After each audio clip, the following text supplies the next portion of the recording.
అందరికీ నమస్కారం అండి. ఈరోజు టాపిక్ ఏంటి అంటే, మా ఫ్రెండ్ ఒక ఆవిడ చనిపోయారు. ఒక వారం రోజులు 10 రోజులు అయిందండి. అన్ని కార్యక్రమాలు కూడా అయిపోయినాయి. ఎలా అంటే, ఎంత ఉదార స్వభావం అంటే చాలా మంచిగా ఉండేవారండి ఆవిడ. మంచి భక్తురాలు, మంచి సంసారం, ఒక పిల్లోడు, భర్త బంగారం లాంటి భర్త, అలాగా సంసారం అది చాలా బాగుండేది. అంటే బాగుంటాం అంటే అండి, డబ్బు ధనం కాదండి, సంతోషకరమైన కుటుంబం అంతే.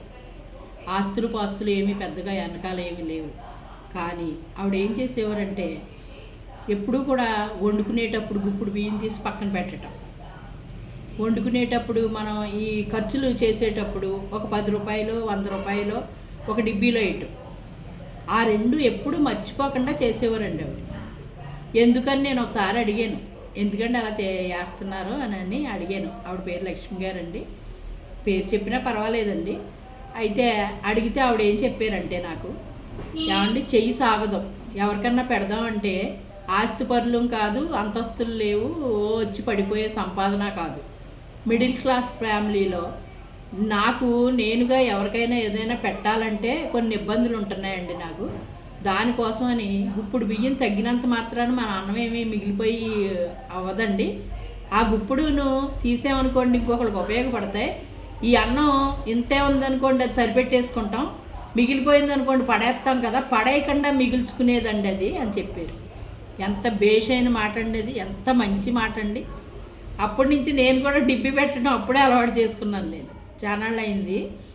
డిబ్బీ పెట్టి డిబ్బీలో డబ్బులు వేసి ఏదైనా ఎవరికైనా ఏదైనా చెయ్యాలి అనుకున్నప్పుడు చేయడానికి నేను కూడా ఆవిడని చూసి నేను నేర్చుకున్నాను. నిజం చెప్పాలంటే అలా పొదుపు చేసిన దాంట్లో కొని పెట్టడం అనేది ఆవిడని చూసే నేను నేర్చుకున్నాను.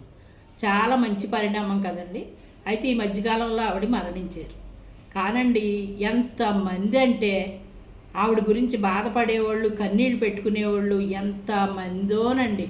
మహాతల్లి భగవంతుడి దగ్గరికి వెళ్ళిపోయింది, కానీ మంచి మనసు, ఉదార స్వభావం, మంచి అలవాట్లు, మంచి పద్ధతే.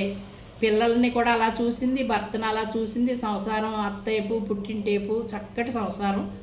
ఏదైనా ఎవరైనా వచ్చి ఏదైనా మాట చెప్పారనుకోండి, ఆవిడ దగ్గర ఏదైనా ఒక మంచి అయినా చెడ్డైనా చెప్పుకున్నారు అంటే అది అలా నూతిలో వేసినట్టు ఉండిపోయేదట. ఆ మాటలు కూడా వాళ్ళందరూ నాకు చెప్పారు. చాలా బాధపడ్డారు, ఏమండి ఇలా అయిందండి అనేసి. నేను వెళ్ళలేని సిచ్యువేషను, కానీ చెప్పారు. చాలా బాధపడ్డాను. నేను బాధపడ్డానంటే మనిషి పోయినందుకు బాధపడ్డాను, చరిత్రలో మిగిలిపోయినందుకు మట్టుకు అలాంటి ఫ్రెండ్ నాకు ఉన్నందుకు చాలా సంతోషపడ్డానండి. చాలా సంతోషం కదండి. అలాగా ఆ అలవాటు చాలా మంచిదండి. ఎప్పుడైనా మనం ఎవరికైనా ఏదైనా పెట్టాలనుకున్నా వేడిగా పెట్టాలి, బాగున్నది పెట్టాలి. అది మనకి అలాగ పెట్టిలో పెట్టి దాచినట్టే ఉంటుంది అనమాట. భగవంతుడు మనకు అలా పెడతాడు. Bank balance పెరిగినట్టేనండి.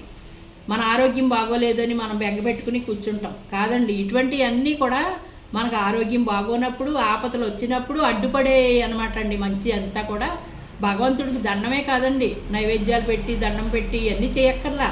ఇటువంటి పనులు శాశ్వతంగా గుర్తుండిపోతుంది. పలానా ఇంటి కోడలు అన్నారు అవండి, పలానా ఇంటి ఆడపడుచు అన్నారు. ఎంత మంచి మనసు అండి. ఎవరిని నొప్పించకుండా బతికింది. బతికితే అలా బతకాలండి. చాలా పద్ధతిగాను, చాలా అసలు మంచిగాను. ఎంతమందికో ఆవిడ చేతితో అలాగా ఒక నెల అయిందనుకోండి, ఎన్ని బియ్యం ఉన్నాయో చూసి అది ఎవరు అవసరం ఉంటారో వాళ్ళకి వండుకోమని ఇచ్చేదంట. ఆ డబ్బులన్నీ పోగు చేసిన తర్వాత ఎవరు ఒంటి మీద బట్టలేదో కొనుక్కోమని కొనిపెట్టి ఒక చీర కొనిపెట్టి పెట్టేదంట. అంటే ఎంత మంచి మనసో చూడండి. కానీ అది అందరూ అలవాటు చేసుకోవటం చాలా మంచి పద్ధతి అండి. మనకున్న దాంట్లో వేస్ట్గా పోయేది పోగు చేసి ఇంకొకరికి పెట్టడం బాగుంది కదండి పద్ధతి. నాకు నచ్చింది, మీ అందరికీ నచ్చిందండి.